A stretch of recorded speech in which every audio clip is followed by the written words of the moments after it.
राहुल गांधी एक बार फिर से केंद्र सरकार पर जमकर बरसे। प्रधानमंत्री नरेंद्र मोदी पर बड़ा हमला किया और इस बार राहुल गांधी ने बहुत कुछ बोला है। प्रधानमंत्री नरेंद्र मोदी पर आरोप लगाया कि देश का सब कुछ बेच डाला है इस सरकार ने। राहुल गांधी ने क्या कहा? प्रधानमंत्री ने सब कुछ बेच दिया। 1.5 लाख करोड़ रुपए रेलवेज, 400 स्टेशन, 150 ट्रेनें, रेलवे ट्रैक और वुडशेड। कांग्रेस के आरोप गंभीर हैं। राहुल गांधी कह रहे हैं कि मोदी सरकार देश को लगातार बेच रही है। इससे नुकसान आम लोगों का होगा और फायदा होगा 3 से 4 उद्योगपतियों को। विवेक बिंद्रा हमारे साथ होंगे सीनियर इकोनॉमिस्ट के तौर पर। विवेक बिंद्रा से हम ये भी पूछेंगे क्या मतलब होता है इन सब चीजों का, निजीकरण का मतलब क्या है और इकोनॉमी देश की आप कहां से कहां पहुंची है, इसके मायने भी क्या है। विवेक बिंद्रा जी जरा समझाइएगा दर्शकों को, प्राइवेटाइजेशन का मतलब क्या होता है, इसकी जरूरत क्यों पड़ती है किसी भी सरकार को, और इकोनॉमी जो हिंदुस्तान की अभी है पहले के मुकाबले में अब की इकोनॉमी को आप कैसे देखते हैं? हालांकि कोविड काल से प्रभावित सब हुआ है, दुनिया हुई है, ये हम सब जानते हैं। धन्यवाद, थैंक यू वेरी मच।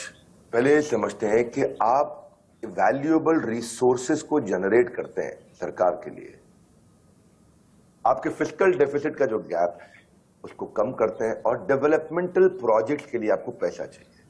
सरकार का काम होना चाहिए कि वो infrastructure, defence, education, health care और लॉ एंड ऑर्डर पर काम करे। सरकार का काम बिजनेस करना नहीं होना चाहिए। मैं ना सरकार, ना पक्ष, ना विपक्ष की बात करूंगा, मैं बात करूंगा क्या जरूरी है। So privatisation is not at all bad, it's a great move by the government. आपको पहले समझना है कि हमारे एनुअल रेवेन्यूज भी बढ़ेंगे इससे, वन टाइम रेवेन्यू आने के अलावा।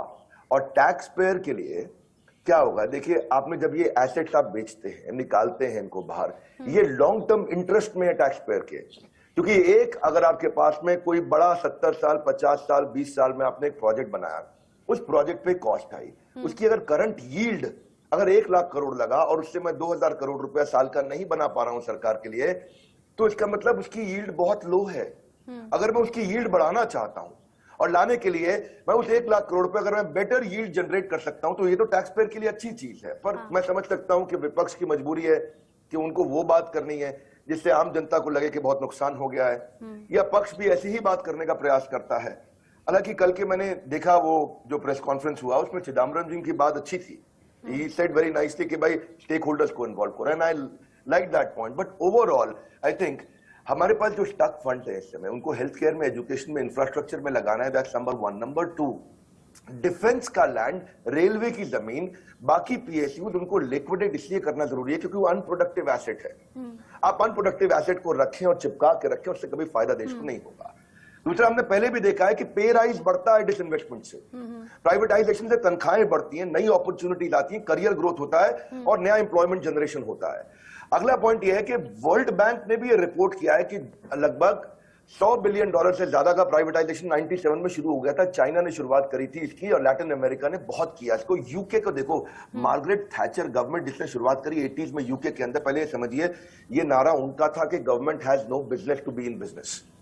आप ऐसा समझिए कि British Telecom, British Airways, British Power, British Petroleum, British Gas, British Rail, regional water board, ये सब कुछ उन्होंने बेचा। क्यों बेचा? इससे जब पैसा आता है तो इससे डेवलपमेंट प्रोजेक्ट के अंदर क्या मेरा काम है कि मैं एयर इंडिया को लेकर के जेट के साथ, इंडिगो के साथ, इस टाटा ग्रुप के साथ सबसे कंपीट करूं और थोड़ा बहुत मुनाफा कमा भी लूं कभी चल के अगले 50 साल में, जो कि कंप्लीटली लॉस में है।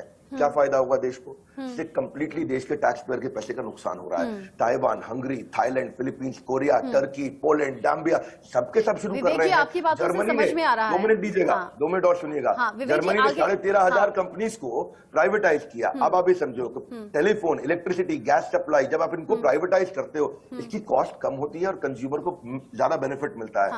अगर आपको वी शेप इकोनॉमी चाहिए कोविड के बाद में, आप चाहते हैं कि इकोनॉमी आगे बढ़े, तो पूंजीपति के बढ़ने से देश नहीं बिकता है। पहले समझ लें। लोग कहते हैं कई बार कि पूंजीपति पैसा खा जाएगा। कैसे? ब्रेकफास्ट में खाएगा, लंच में खाएगा, ब्रेड के बीच में लगा के खाएगा।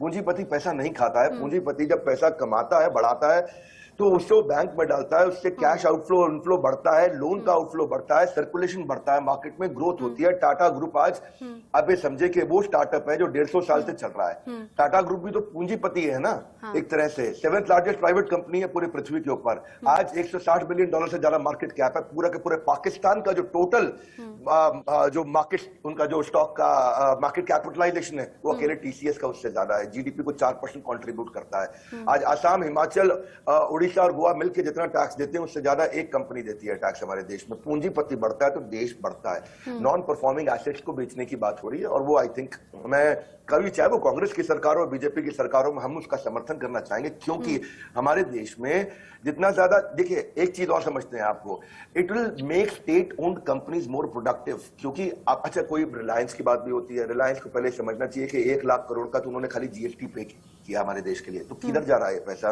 ये डेवलपमेंटल प्रोजेक्ट्स के अंदर जाता है।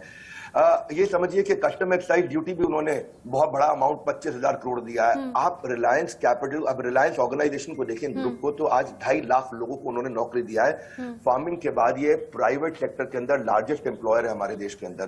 तो जब ये जाते हैं तो चीजों को एफिशिएंट बनाते हैं, क्योंकि रेड टेप से चीजें इनएफिशिएंट हो जाती हैं। पहले ये समझना चाहिए इस सारे प्रकरण में हमारी आम जनता की भी बहुत गलती है। इनको कुछ ज्ञान की कमी, नॉलेज की कमी है। देश बेच दें, देश बेच दें, देश बेच दें, देश बेच दें। कौन ले गया पैसा कोई देश को बेच के? किसके घर में चला गया पैसा? See, this is basically a wrong narrative.